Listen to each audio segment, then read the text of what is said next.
Welcome to the Eclectic Thrifter and Crafter, where we thrift and craft with purpose. It's Small Talk Sunday. We are going to head out to the garage and we're going to take a moment and see just how far along I am.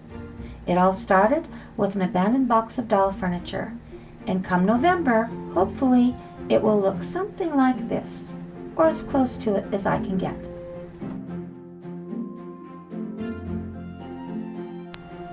We'll start with the support pillars I've made for around the build. I've constructed them from plywood and 1/2 inch insulation foam. They're going to be very sturdy. There'll be 2 at each corner and several others strewn throughout the outside of the build. I am not sponsored, nor am I an affiliate of any kind. I purchased this insulation foam from Eagle Electronics and Accessories. You can find them on Amazon. They're very reasonable. They're fine people to work with. Everything arrived within a couple of days. I was very happy, and I'm very happy with the product. I use it to separate the walls so that I can feed the ground wire through. And this is how I cut them in 1-inch sections. And I use it as a support between the floors and the walls.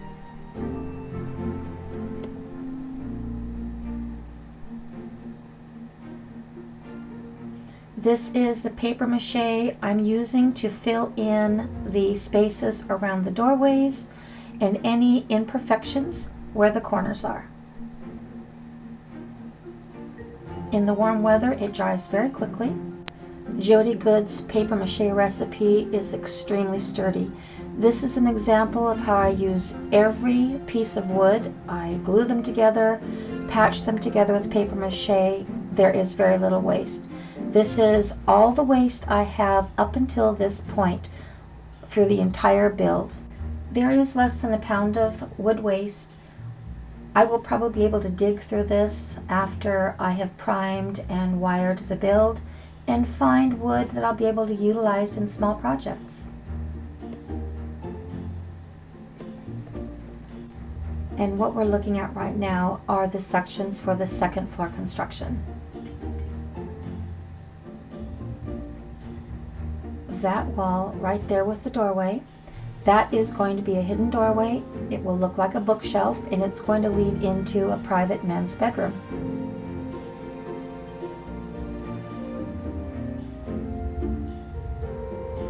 This is the upper floor of the library, and you can see I'm getting ready to cut the balcony out, and there it is.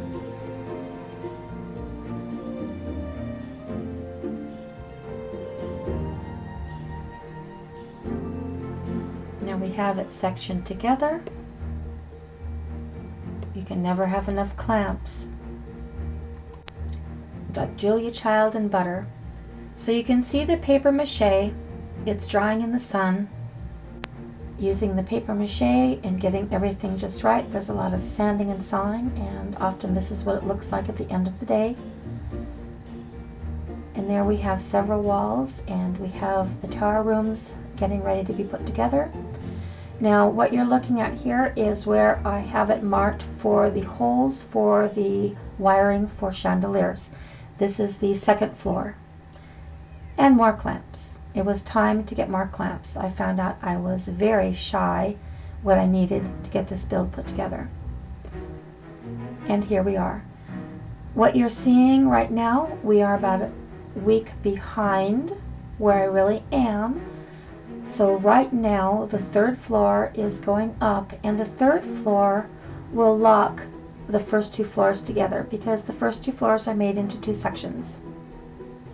The section you're looking at right now is going to be one piece, and then the section with the library and the kitchen on your left is also a second piece. They are totally separate units.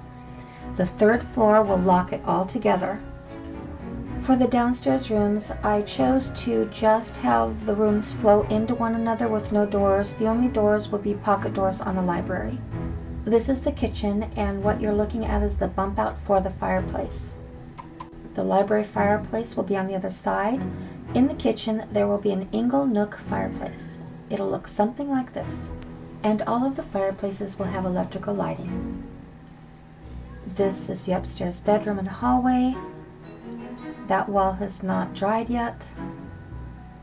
And we're just wrapping around again.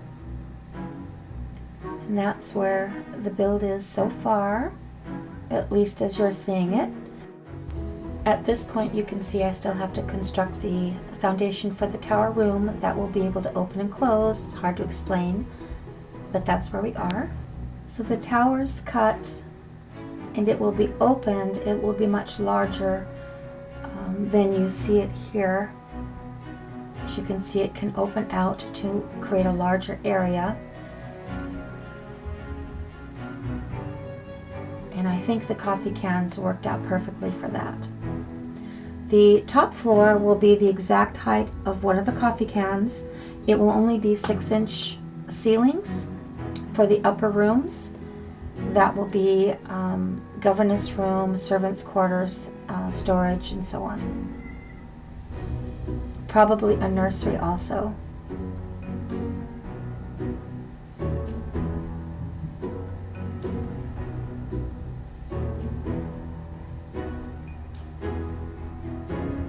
So you can see that's where the separation is going to be.